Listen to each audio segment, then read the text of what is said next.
और एक बेहद ही खास मेहमान जिनसे मैं राजनीतिक चर्चा कतई नहीं करने वाला हूं। डॉक्टर अशोक सेठ चेयरमैन हैं फोर्टिस एस्कॉर्ट्स के, देश के सबसे बड़े डॉक्टरों में से एक। और डॉक्टर अशोक सेठ, देखिए रायता तो फैल चुका है और यहां पर ब्लेम गेम चलता रहे कि क्या किया क्या नहीं किया, सीरो सर्वे से हमने आकलन क्यों नहीं किया, बेड क्यों नहीं बढ़ाए, ऑक्सीजन हमने पर्याप्त मात्रा में क्यों नहीं मुहैया कराई। ये बातें तो होती रहेंगी, ये मैं आगे कर लूंगा। पर आज जिस स्थिति में है डॉक्टर अशोक सेठ, आम आदमी क्या करे? ये तो एक बहुत गंभीर स्थिति है। आपने सही पूछा कि आगे क्या करना चाहिए, इस टाइम पे क्या करना चाहिए।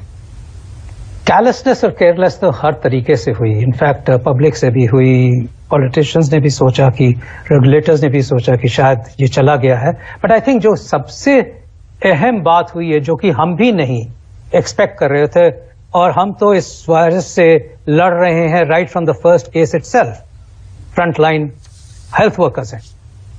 हमें भी एक्चुअली यही नहीं उम्मीद थी कि इतनी रैपिड राइज होगी, जो कि 2 हफ्ते में हमारा हेल्थ केयर सिस्टम ओवरवेल्म हो जाएगा। मुझे कुछ हफ्ते पहले की याद है कि 4 केस थे पूरे अस्पताल में, जबकि हमारे पास 100 बेड थे कोविड के। हमें इनफैक्ट डी एस्केलेट करना पड़ा था, और गवर्नमेंट ने भी डी एस्केलेट कराया था, क्योंकि 2 या 4 पेशेंट थे और बेड खाली थे, और नॉन कोविड पेशेंट्स को जगह नहीं मिल रही थी, और हम कोविड के बेड्स खाली रखे हुए थे। Doctor finally, health care professionals तो उतने ही हैं। हम बात करते हैं कि हमने वेंटिलेटर बढ़ा दिए, हम बात करते हैं कि हमने बेड्स बढ़ा दिए, बट वही डॉक्टर आज non Covid patients, heart disease के पेशेंट्स, बाईपास सर्जरी हो रही है, चाहे वो डायलिसिस हो रही है, चाहे वो ट्रॉमा आ रहा है, वही एनेस्थेटिस्ट, वही इंटेंसिविस्ट, वही डॉक्टर उन पेशेंट को भी देख रहे हैं, और वही पेशेंट अब कोविड को भी देखेंगे साथ साथ।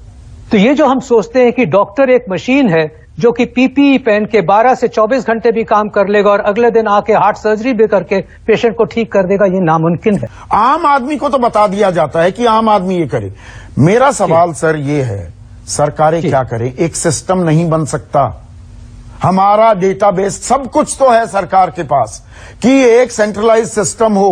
अब कहीं भी हम भागते फिर रहे हैं, सर मारते फिर रहे हैं कि कोई भी अस्पताल मिल जाए, कैसे भी मिल जाए।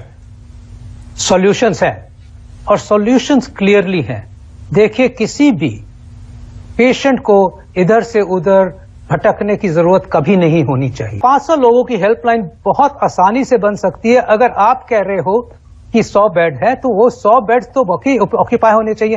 अगर हम कह रहे हैं कि हमारे पास 300 या 400 ऑक्सीजन बेड्स हैं या 1000 ऑक्सीजन बेड्स हैं, तो लोगों को पता होना चाहिए कि कहां मिलेगी। उनको भटकना नहीं चाहिए। वो कुछ घंटे इतने इंपॉर्टेंट होते हैं कि अगर उनको सुविधा प्राप्त हो जाए, तो वैसे ही पेशेंट बेटर होना शुरू हो जाएगा, वैसे ही वो स्टेबलाइज हो जाएगा, और वैसे ही मौतें कम हो जाएंगी।